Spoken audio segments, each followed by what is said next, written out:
Property pirates, how Trump's billionaires are hijacking affordable housing. That's the title of my op-ed today over at HartmannReport.com. America's morbidly rich billionaires are at it again, screwing the average person's family's ability to have decent, affordable housing. You know, Canada, New Zealand, Singapore, and Denmark have all done something about this. They have, in varying degrees and in varying ways, outlawed billionaires, hedge funds, big banks, foreign investors from buying residential housing in their countries. We should do the same thing here. I mean, housing is an essential part of life, liberty, and the pursuit of happiness.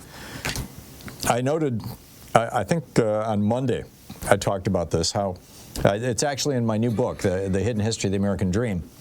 When my dad bought his first home in the 1950s, it was 1957, I was 6 years old. The median price of a single-family home at that time was 2.2 times the American median family income. And my recollection is that my dad was making around $7,000 a year, which was good money back then, and he bought that house for $13,000 a year, which is about that. It's you know, the house cost about twice what his annual salary was. That was normal in the 1950s. Today, the median house sells for $417,000, and the median income, American income, is $40,000. That's a ratio of 10 to 1 rather than a ratio of 2 to 1. So housing has become 5 times more expensive than it was in the 1950s. Now, you know, that's pretty substantial, right? But it really has exploded since George W. Bush crashed the housing market in 2008. When that happened, you know, one of the big banks report saying that this is the new opportunity, right? You know, buy single-family homes. And the billionaires, the right-wing billionaires, the hedge funds, and the big banks have jumped into this with both feet. There's a new report that just came out, Popular Democracy and the Institute for Policy Studies, and let me just quote. This is from the report itself, not from me. This is the report from these two organizations. Quote, billionaire-backed private equity firms worm their way into different segments of the housing market, ever increasing rents and value from multifamily rental, single-family homes, and mobile home park communities. Global billionaires purchase billions in U.S. real estate to diversify their asset holdings, driving the creation of luxury housing that functions as safety deposit boxes in the sky. Estimates of hidden wealth are as high as $36 trillion globally, with billions parked in U.S. land and housing markets. Quote, wealthy investors are acquiring property and holding units vacant.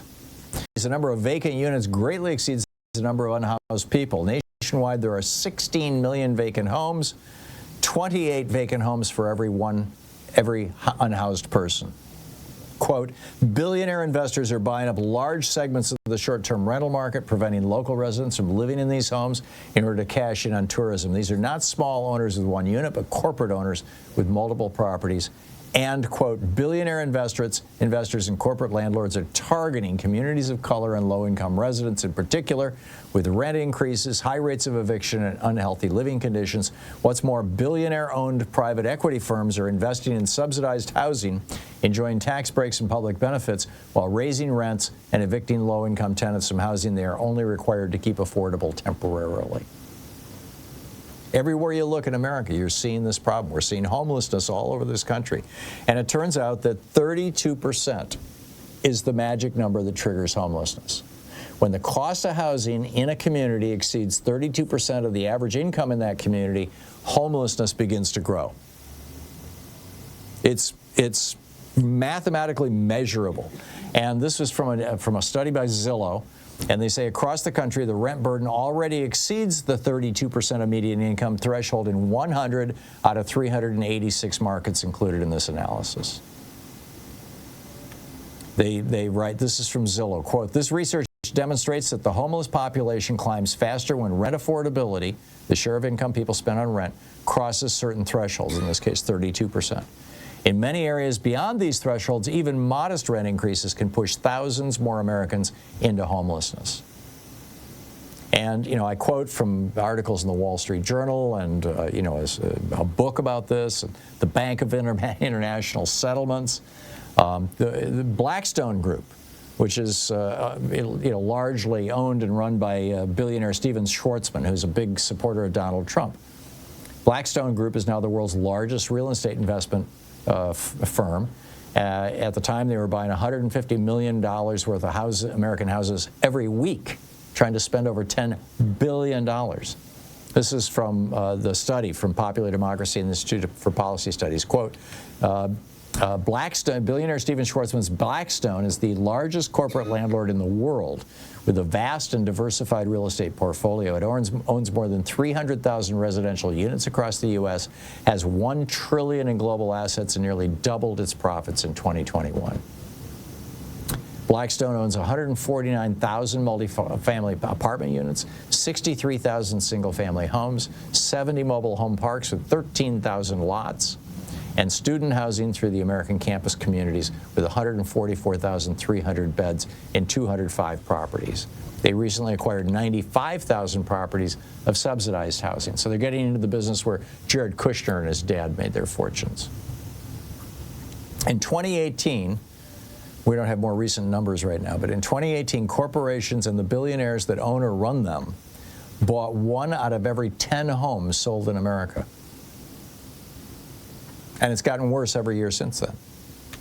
And as I said, this all took place when Morgan Stanley in 2011 published a report titled The Rentership Society, arguing that the big new investment opportunity for billionaires, banks, and hedge funds was single-family homes. Because people have to have them.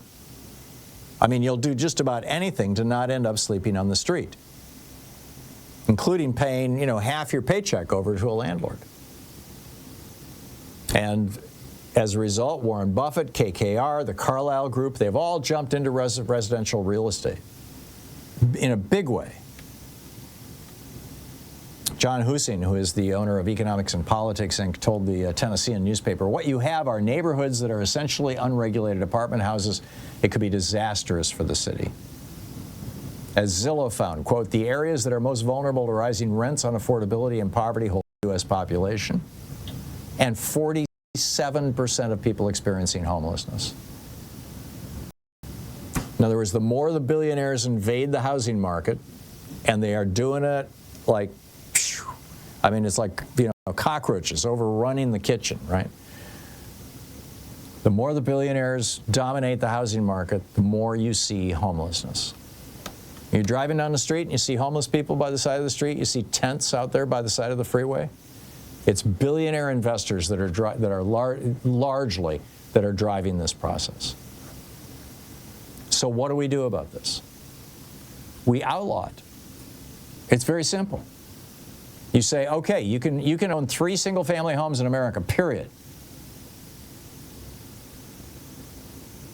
Or 5, maybe. I mean, let's have a conversation about this in America. We have never actually had a conversation about whether housing should be a right, not a privilege, whether housing should be protected by government, whether this is an appropriate role for government to intervene. I think it is. I realize libertarians and Republicans will say it's not. I get that. I know the argument. But Canada, Denmark, Singapore, New Zealand, they have all said, no more foreign investors, no more corporate investors. Housing is for living in. Homes are to live in. Homes are for families. Enough of this, hey, we can make billions, hundreds of billions of dollars by screwing renters. Enough of that. It's time to end this scam by these Trump-supporting right-wing billionaires who are just distorting our housing market like crazy. What say you? I'll be back on the other side of the break. Stay tuned.